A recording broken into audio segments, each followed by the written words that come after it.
All right. I think we're all good now.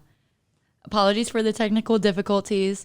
You are tuning into the Chanticleer student newspaper segment on WCCU Radio.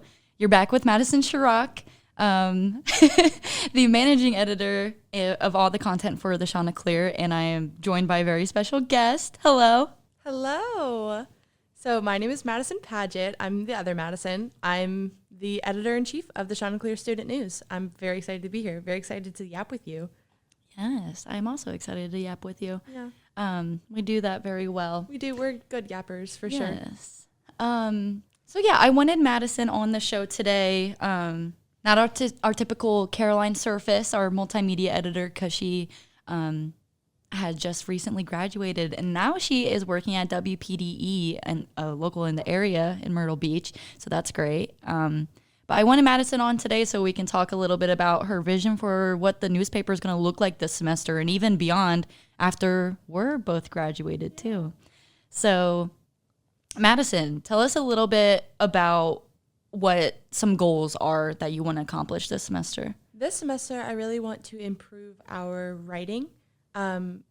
Last semester was the first time that we had the candidate class, which brought in a bunch of new reporters that were trained through the candidate class. So now we have a general understanding of what stories look like and how stories should be conducted. Now we can focus on honing in on small details like writing, story strength, interviews. We can really let our stories shine through writing and our ability to tell stories, and that will make our paper so much stronger this semester and in the long run. Training everyone to be a writer is very important to me, and I'm excited to do that because I don't have a journalism background at all. I learned everything from being at the paper, but I have a writing background.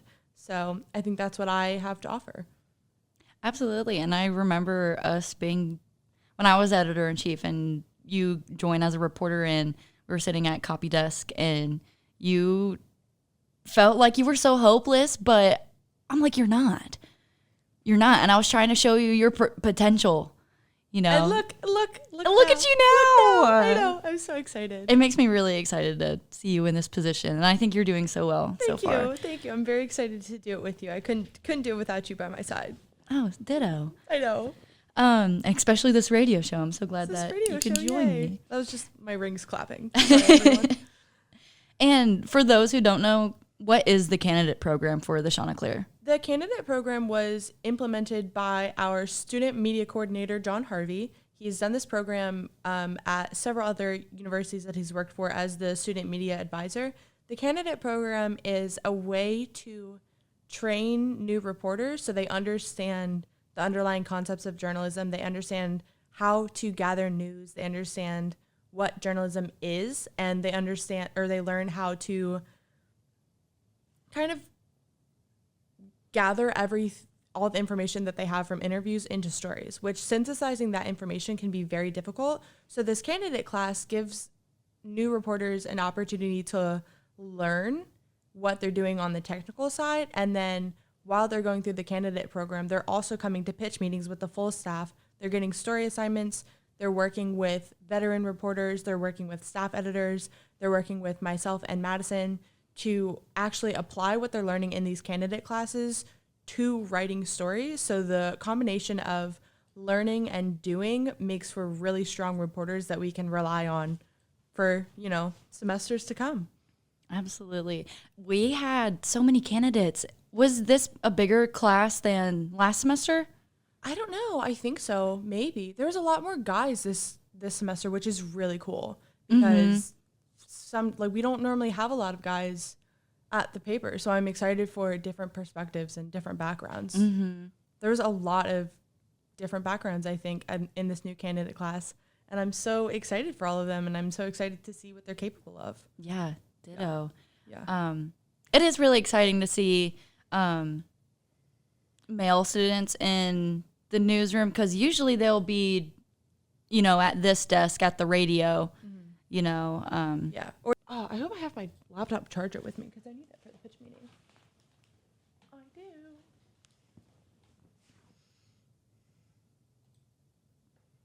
All right. I think we're all good now. apologies for the technical difficulties.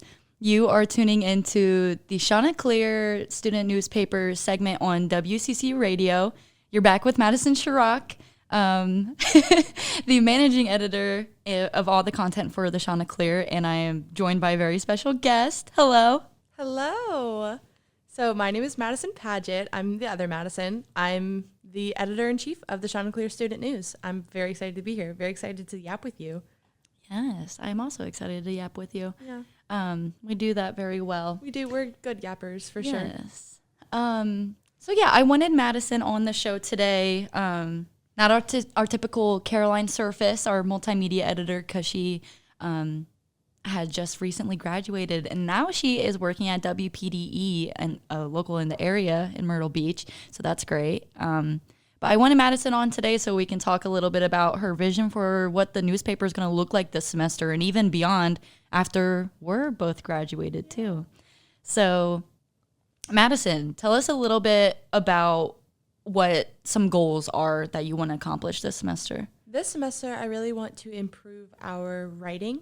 Last semester was the first time that we had the candidate class, which brought in a bunch of new reporters that were trained through the candidate class. So now we have a general understanding of what stories look like and how stories should be conducted. Now we can focus on honing in on small details like writing, story strength, interviews. We can really let our stories shine through writing and our ability to tell stories, and that will make our paper so much stronger this semester and in the long run. Training everyone to be a writer is very important to me, and I'm excited to do that because I don't have a journalism background at all. I learned everything from being at the paper, but I have a writing background. So I think that's what I have to offer. Absolutely. And I remember us being, when I was editor-in-chief and you joined as a reporter, and we were sitting at copy desk, and you felt like you were so hopeless, but I'm like, you're not.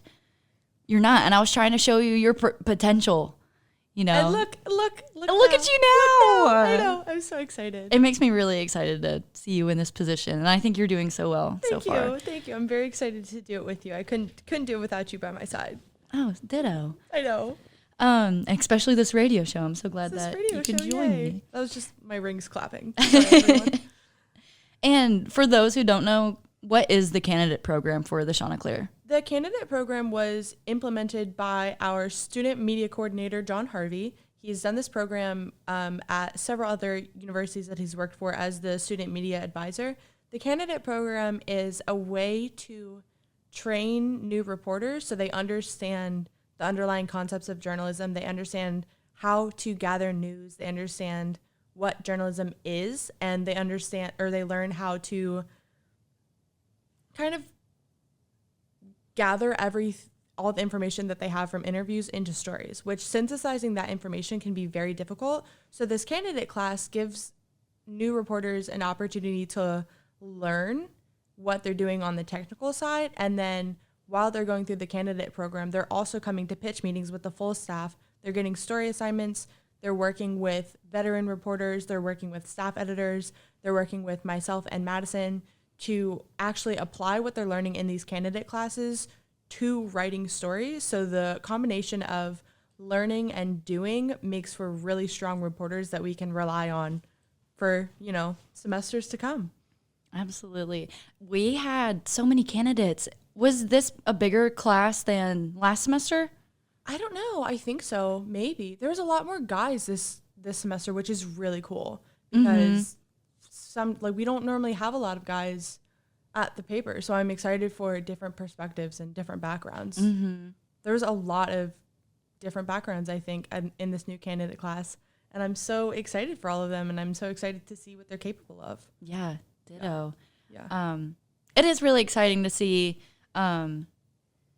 male students in the newsroom, because usually they'll be, at this desk at the radio, yeah. Or it's like they're just sports editors or, and which, don't get me wrong, I do love that we have a female staff.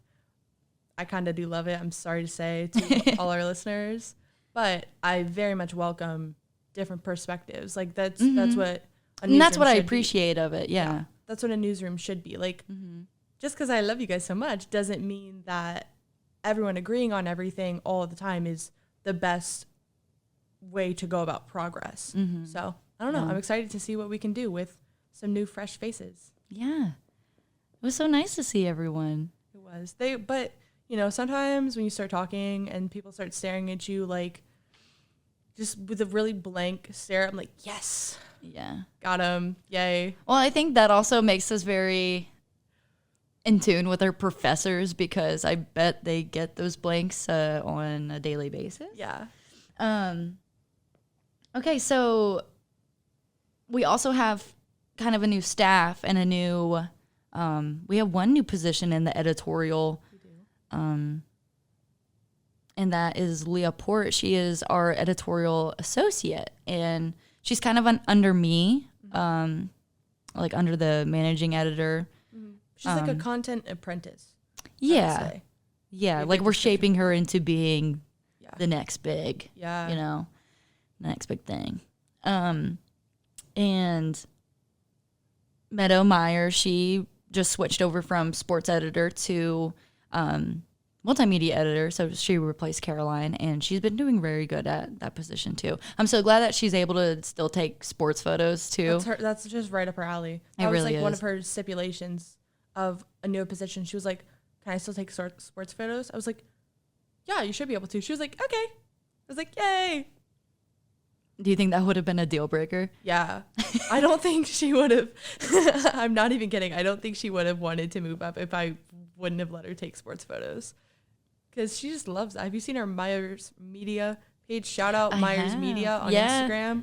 Everyone go follow it. See her sports action photos. This is actually a promo. It's actually a promo, and it's just the promo is because I love my staff so much, and I am going to promote all of them. She loves her staff, everyone.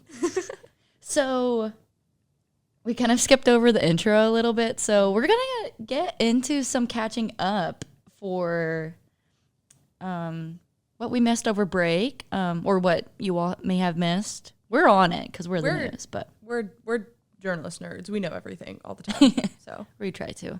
But in a little bit of sadder news, the community, as in students, faculty, staff, received an email pretty late on New Year's Eve night, just this past New Year's Eve, 2024. Travis Overton, the Vice President for Executive Initiatives and the Chief of Staff of Coastal Carolina University, had passed. His passing was announced, and his death is undisclosed. The public does not know the reasons why or what happened. But he had been with Coastal since 2007. And he was in a few different positions. And no matter what position he was in, it seemed like he had a huge impact on the community. And it felt kind of weird coming back to campus. I kind of felt, I don't know, kind of like something was missing. And I felt like everyone I passed in the hallways, like I kind of felt like it was on their mind as well.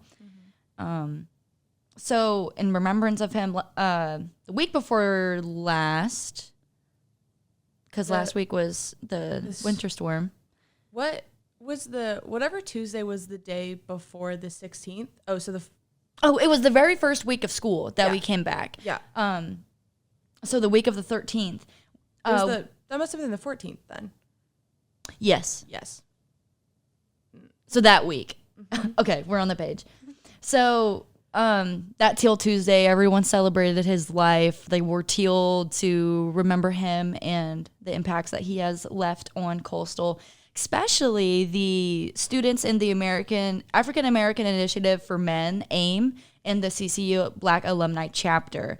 And also, AIM will be holding a candlelight vigil in his honor tomorrow night at 6 p.m. in the Allen Ballroom, if anyone is free and willing to go out and celebrate his remembrance. So actually, I want to go back to TEO Teal Tuesday. That was the first Teal Tuesday of the year. I had the pleasure of talking with a bunch of people from that event. Just so many people very moved by the ceremony, and I ran into President Benson, shout out, and we were just chatting. And he was like, well, I was doing hot yoga. And I was like, right, love that. And he was like, and I got the idea of having this celebration because that's what Travis would have wanted. He wouldn't have wanted us to be sad and mourn individually. And, you know,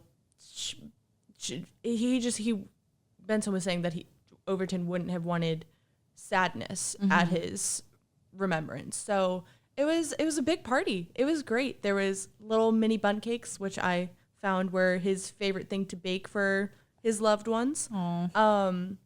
There was music playing. People were mingling and smiling and laughing, and there were some tears. And, you know, it was just really cool because there were so many people that were so moved by this event and the connection with other people that loved him. So I want to give a few shout outs to some people that I talked to at that event who just seemed to really, really love this man and loved what he brought to this community. So Gabrielle Ryder, and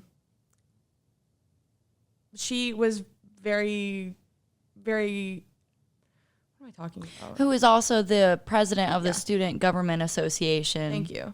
She was very saddened by his loss and spoke, they were pretty close. Yeah, spoke about his, dedication to this university. Yvette Jefferson, who's an academic advisor at the Wall College of Business, was, she was talking to me and she was tearing up. Like, the conversation was very difficult for her because she said she viewed Overton as like a son and as a nephew, and said he was the first person to welcome her to the university, and just like it was a very impactful moment for her. Same with Penny Talley, who was also an academic advisor for Wall.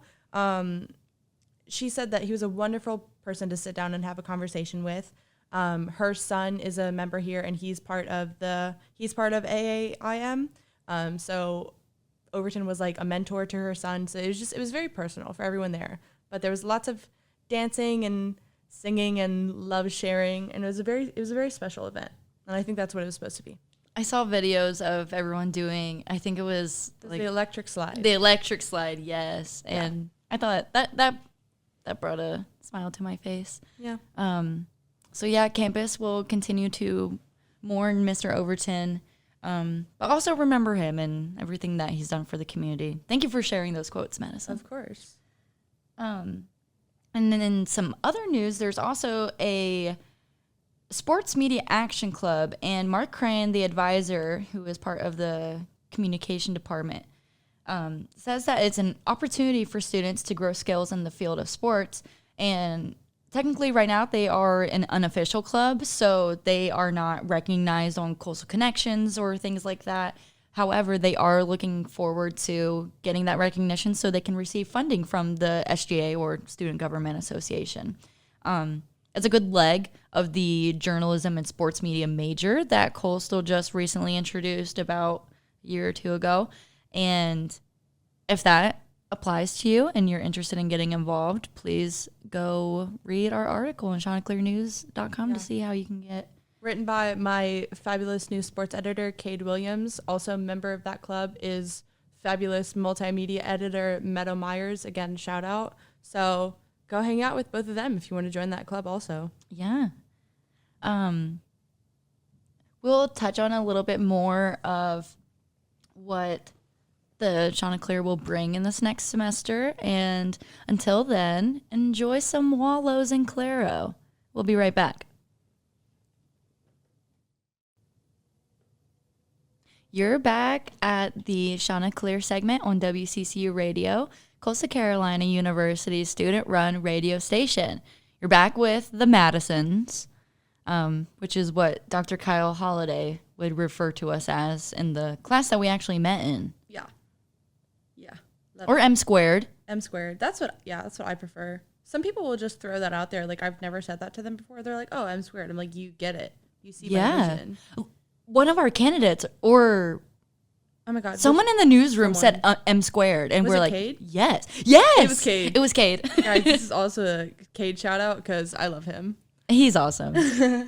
You guys probably know all about him. Yeah, he is just he's a star. Anyway, but yeah, a little bit more about our staff. We have Cade. He is in charge of sports. And we have a candidate that came in from last semester, Nora. Cade was a candidate too. Oh, yes. Cade they both was a were candidate. candidates. Yeah. Cade was a candidate, Nora was a candidate, and Leah was a candidate. Yes. So that just shows it's easy to move up in this publication if you care at all. So, Well, if you care and you have a passion for it. yeah. We don't let just anybody into these parts. Yeah. You gotta be slightly nerdy, slightly Odd. yeah. Not that you guys are odd. Well, Anyway. So, yeah, we have 2 candidates on our desk editors. they're not candidates anymore. They're full staff members Yes. because they graduated from the candidate program. Let me clarify. Yes. Yes. Anyway, Thank so you. we have Cade Williams. He's the sports editor. We have Nora Smith. She is the culture editor. We have Kaylee Ford, who is our beloved news editor. And we have Leah Port as our editorial associate. Meadow Myers as our multimedia editor. And those are all the new positions. Yeah. Besides me, obviously. Yeah, so editorial associate, that's a new position. That'll be very interesting.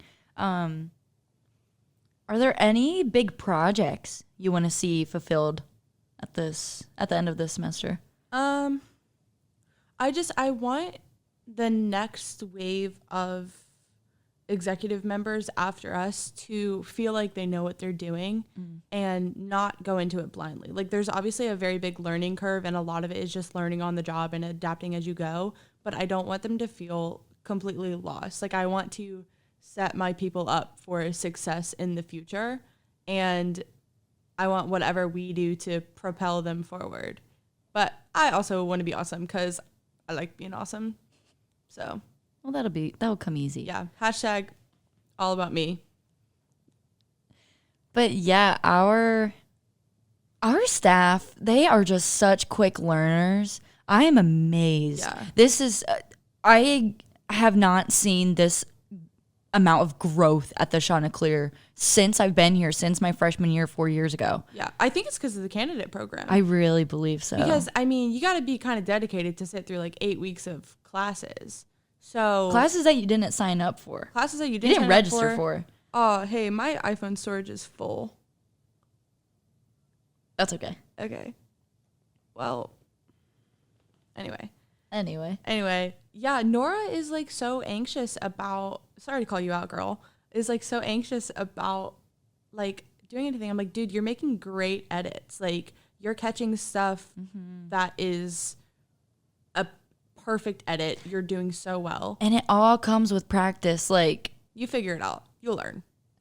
everyone, and I'm not trying to toot my own horn when I say this, but everyone, including Madison, is always like, "What would we do without you?" And I'm like, no, like the paper would continue on, and you guys would do amazing work still. The only reason why, I'm shaking I my quote head on- no for everyone that can't see me right now. and I'm doing air quotations since I know everything. No, it's just because I have had a lot of practice, and I'm very annoying and ask a lot of questions. Yeah, no, I would literally die without you. Like, I would shrivel up and die like someone took my internal organs away. That's how I would feel. This is also like a normal conversation between the Madisons, by the way. So this week is a little unhinged. I hope that's, enjoyable for the audience. Let us know. Let us know, everyone. So moving on to some new news instead of catching up from before. And we're going to give you guys a little bit of a sneak peek for our next issue that is coming out fresh off the press at 8 a.m. tomorrow morning.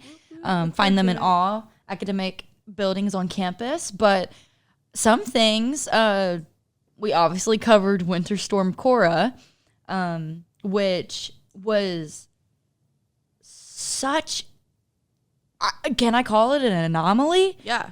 That was Bizarre. yes. So Coastal redirected classes 4 days in a row, starting at 4 p.m. on Tuesday, January 21st, throughout Friday, January 24th.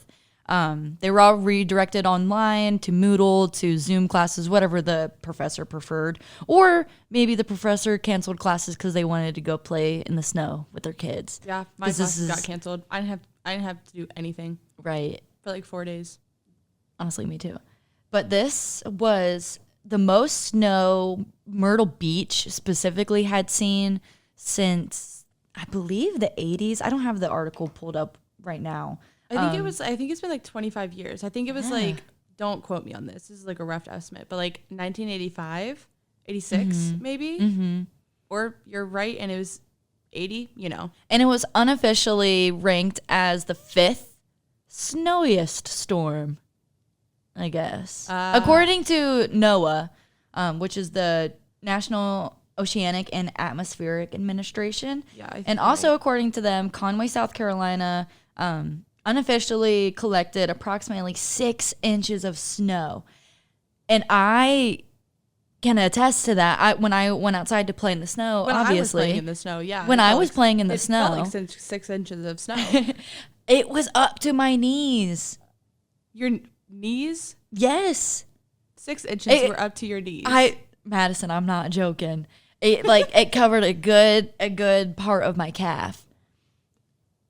Wherever I was, that's how deep it was. It probably wasn't 6 inches, like, specifically, but stop, you're making me nervous. For our audio listeners, I was just giving her a very well-known Madison look of what are you talking about right now? Yeah, that happens a lot. Sorry.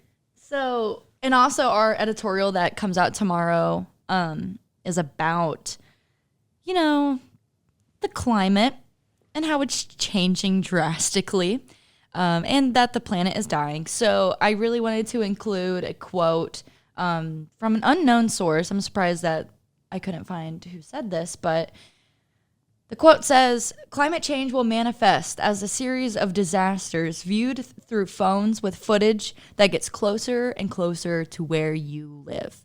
So although these issues may feel distant to you, whether it's the snowstorm down in South Carolina, whether it's the wildfires in Los Angeles, they're closer to home than you think. What was some tomfoolery and malarkey that you saw during these snow days last week? Okay, so number one, I live at the Ascent, so I'm like maybe 100 feet from Coop. So Tuesday night during the snowstorm, we bundled up and trekked over there for an infamous Coop Tuesday. So that was number one. People were playing in the snow at Coop. That was a bizarre experience. That is so fun. That was a bizarre What an experience. Yeah. That was just it was very surreal, but it was also very college. Then we came back and we made snow angels. And then there was a lot of snowball fights. There was a lot of objects being towed behind large vehicles. Yes. I think those were my favorite videos. Me too. Of and people were like sledding on mattresses. I don't know. I think if this says anything about college kids is that they are creative and adaptable. Yes. And I think that really speaks to our culture here at Coastal Carolina University. My roommate and I attempted to use a top of a tote and a cookie baking sheet to sled on the very icy road that gets no sunlight on it right behind us in University Place, which is right off 544. It didn't work. Right. But it was fun to try. Right. I'm worried about your cookie sheet, though. Oh, she's fine. Oh, okay. That's okay. That's good. I also use them to scrape the snow off our cars. The cars are also fine. But I also saw people getting towed in laundry baskets behind a good trusty Ford F-150. Yeah. But I don't know. I love college kids. They're so dumb and I love them. Yeah. We'll talk a little bit more about this when we are back. Enjoy some Eminem.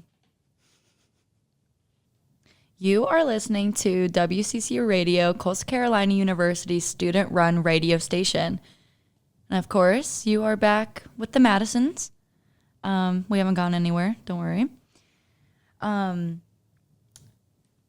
We were just talking about some of the news events that have been happening, and it's really exciting this week because it is Edwards Humanities Week, which is a week dedicated to the Edwards College of Humanities and Fine Arts, which is the college that Madison and I both belong to as comm majors. And this is really important, and there are over, I believe, 33 different events, such as panels, networking events, and it just started on Monday the 27th. So, yeah. Okay. So a big thing about this is it's for career development for humanities students. And this is really important because while this university tries to offer a variety of career opportunities, a lot of the events they hold, like the fall and spring career fairs, they're geared towards science and business concentrations. Humanities are kind of left out of the conversation a lot. And a lot of people are like, okay, well, why would I get a humanities degree? Like, I can't do anything with it, which is completely wrong. You can do so much with a humanities degree, and humanities is so powerful. Okay, don't even get me started because I love this stuff.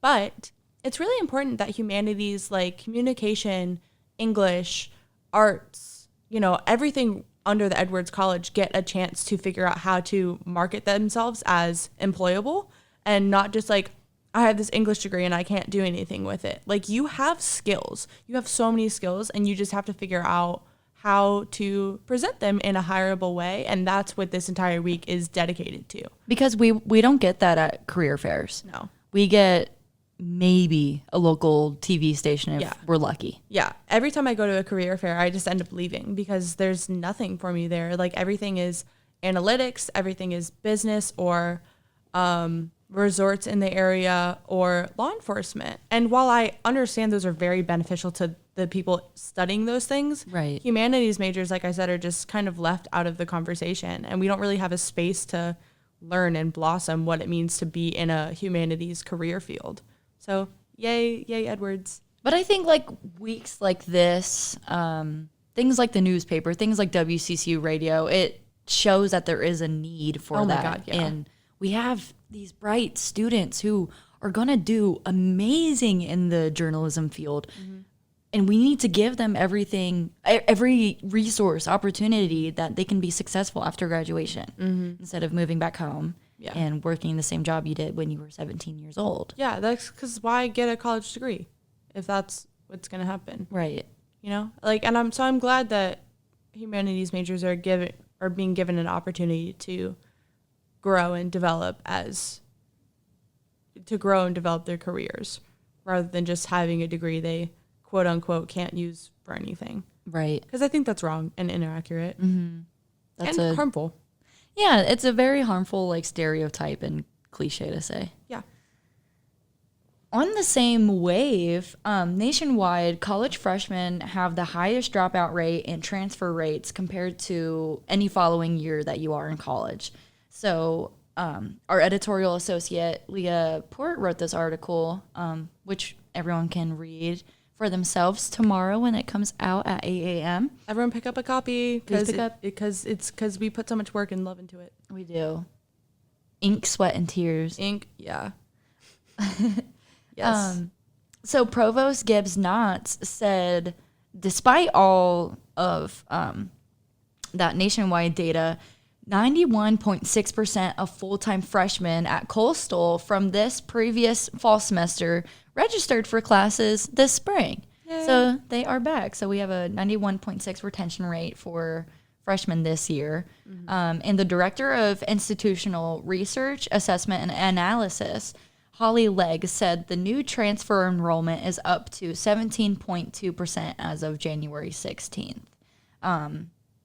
And Leah also found that community is a huge factor. And I feel like that kind of plays into Humanities Week, where these networking events are really important, that you have familiar faces. When you walk into a classroom, hopefully you'll know a student, and hopefully you'll know that professor, and you've seen them in the hallway. And just having a place to call where you fit in. And that's how I feel about the Chanticleer. In my freshman year, I was joining all these clubs and nothing stuck.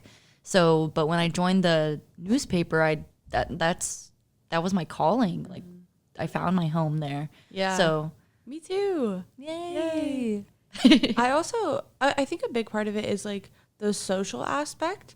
Because like post-pandemic, the way we interact with each other drastically changed, and we never really reverted back to that. Yes. So, that would have been a good angle to include. So making friends is hard because everyone has their nose in their phone and won't look around them. Okay, that's a passive aggressive side topic. Anyway, but I just like happened to get lucky from the universe, I think, from my freshman year roommates, because like those people have blossomed into some of the most important people in my life, and I found so many different connections through that. And I think when people don't have that sense of community and they're far away from home, it's a lot easier to just pack up and leave because it feels like there's nothing here for you. So go talk to people. Compliment outfits that you see. Go talk to people. Don't be afraid of talking to new people. Just see what's going on. Yeah. Show your love to the rest of the world because the people around you deserve it. Yeah. Aw. That's some good advice. Thank you. Also, speaking of going outside, if you're wanting to go outside, there are a lot of upcoming trips related to the outdoor recreation program, including a Sugar Mountain ski trip and Wadey's Island stargazing. And that sounds interesting. I would break my neck on the ski trip, but I would love to go with you to the Wadey's Island stargazing. Yeah, and if any of you listening have been on Wadey's Island, that is the spot to go stargazing because there's no light pollution. If you don't know what Wadey's Island is, here we go. Wait, everyone listen. Madison loves Wadey's. Yeah, I just wrote an article about it, you guys. It's on chanticleernews.com if you want to read it. But anyway, it's hidden down in the marshland, and it's this protected area where basically a lot of marine science students, or even just science in general, like I went down there for gen ed science. It was the course was called Science for Non-Science Majors. I took astronomy. Why didn't you go stargazing? Probably because my professor died midway through. Madison!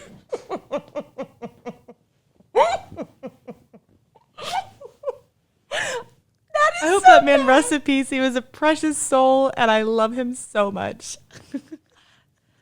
Well, I didn't know that. Okay, so anyway,